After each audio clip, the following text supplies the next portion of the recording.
My bad. Was that the CLA? Sorry about that, man. Instagram, I guess is hating. Talk to Zuckerberg. Somebody hit Zuckerberg up and just let him know that we just need a couple more seconds for this live stream so we can get busy. Jaycen Joshua is easily one of today's most in-demand mixers.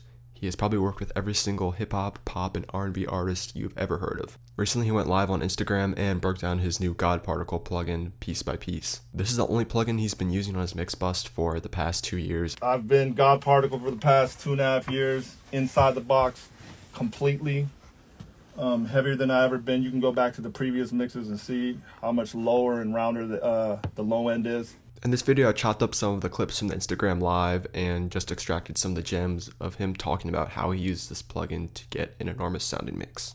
Just to clarify, he starts out with the God Particle on his mix bus with the default preset. Look at him explain it. Break this beautiful plugin down. In its default, when it comes up, like when you activate the plugin and you put it on your stereo bus, if that's what you're doing, what you see on the default is what I use, and I don't change it.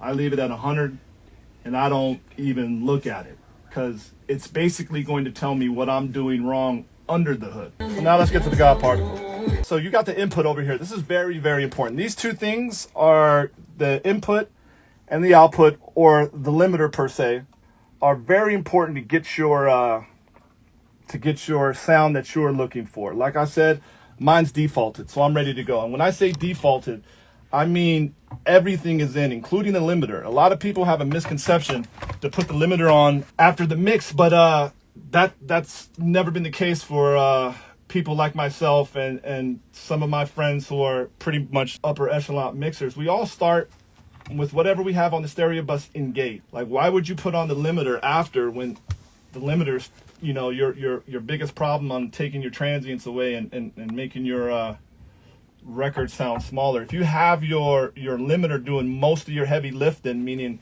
taking care of your transients, you're gonna have a very, very small distorted mix. You have your input. So a lot of people will see that I'm hitting all my indicator points. I'm hitting my input, I'm hitting my low, and I'm hitting my mid. I'm definitely not hitting my high, but this was a very, very, very requested dark mix. My curve, that how I see it, hasn't been achieved. These indicators are highlighting what my curve is. The greatest thing about this plugin is in the reissue, there will be many of my colleagues' amazing curves to choose from, not just mine. It'd be able to learn your guys' curves individually. Jay, man, I really wish I could mess with it a little bit, but what they don't understand, no, you guys got to look at this like it's a console. It's no different than when I walk in, you know, for the past 15 years in front of a 9K, and I know what it's going to do. I know how it's going to sound. But what I don't know is exactly what every transistor, you know, solid state, anything, what it's actually truly doing. And you just walk up to the 9K or your Neve or your A range or whatever you have, and you kind of get the parameters of it and what it's going to do and what you're feeling, but you don't know exactly. You couldn't build one if you wanted to. But certain people are like, you know what, I would like to adjust it. So one of the things that they ask is they would love to adjust the threshold. The threshold on whatever the God Particle is doing. There's two ways you can do that. There's the simple way, but the true way, if you really want it, is you have the input and the output. So you have your input right here, and you can take that down 4. Now you've literally lowered your voltage that's going to the God Particle by 4. So therefore you have raised your what? Your threshold up 4 dB. So hey, I'm hitting the God Particle too hard in the mid range. It's too up front. You can easily, with these EQs, just the bands, and you're gaining them up or back. So if you're hitting your mid band too hard or not enough, and you can see it on your indicator, just push into it. If you're hitting your mid-range too less, push away. And you'll see this thing open up. You'll be like, wow, I didn't know it was that easy. But there you have the input and the output and the limiter for the examples of the threshold. So now we'll just go over the parameters individually. We got the input, which we already went over. We have your high band, your mid band, your low band. If you're hitting the high too not enough, like on this, you can push into it. If you're not hitting the mid enough, you can push into it or push away from it to open it up. And same with the low end. You got the center one, which is self-explanatory. Basically, you can go full bore, or you can go none at all. If you're listening, I think you can hear the absolute difference. Now, all this is adding is magic. The voltage doesn't raise, the limiter's still in. It's just no magic. Magic. And like I said, referring to the dynamics, it's like the limiter's adaptive. So it adapts to the information you're sending it. And trust me when I tell you, you want this on during your entire mix because it helps you reshape your transients after it's nullified them. That's how you can get so loud and still yet feel so dynamic. What people say is like the equivalent of driving like a Mercedes and you're like going 120, but it feels like you're going 60.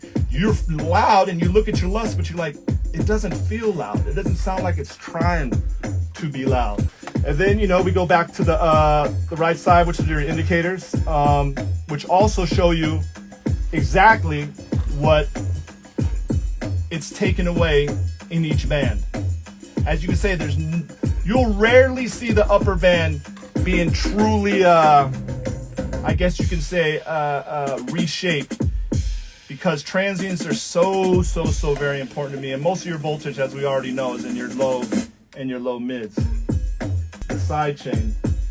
And I mean, unbelievable. Once you guys figure out and learn how to use that for yourself, you are in for a huge treat. My God, this is a great question for you, the guy who came up with it. How do you use the side chain in the God part? Oh, that's a great question. The feature was mainly created so that we could use it for stem mastering. You know, a lot of people, the final part of a deliverable process when you send to a label is to send them stems.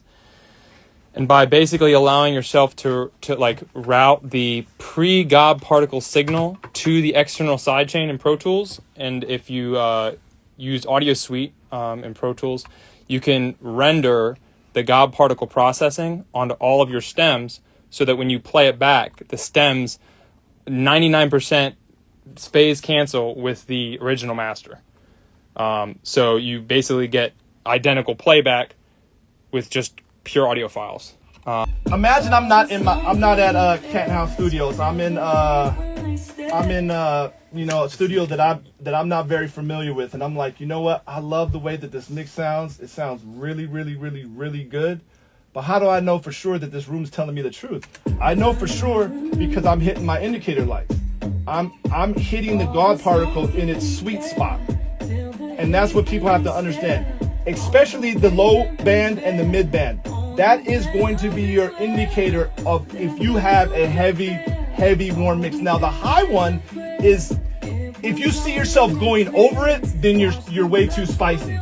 But 9 times out of 10, you'll hit it every now and then, but not on a consistent basis as the low and the mid. But just know with the high, if you go over it, you're really too high with your high end. So that's the indicators. The indicators are for people who need, you know, that reinforcement, like, yeah, my mix is in pocket. Why? I know I'm going to be loud because I'm hitting the input. If I hit that input this loud and I have my limiter defaulted to 5, I know I'm going to have a very loud dynamic mix. That's half the battle solved. Now, here's Jay's curve. I know if I hit all these indicator lights, I'm hitting Jay's curve. But pretty soon you'll have Mike Will's curve, London on the Tracks curve, Neil Pogue's curve, Dave Pensato's curve. Anybody who wants to go in with the mad scientists and get their shit created, I promise you, we're here for everyone. Are you printing with the limiter on for mastering? Yes. Well, no. If I'm sending it to Colin or Chris Geringer or Chris. What's the other Chris name? Some of Chris's. Athens, yeah, Trevin. Or my boy Chris Athens. No, I keep the limiter off but if I can, I'm mastering everything. You know what I mean? Like I just trust my ear more.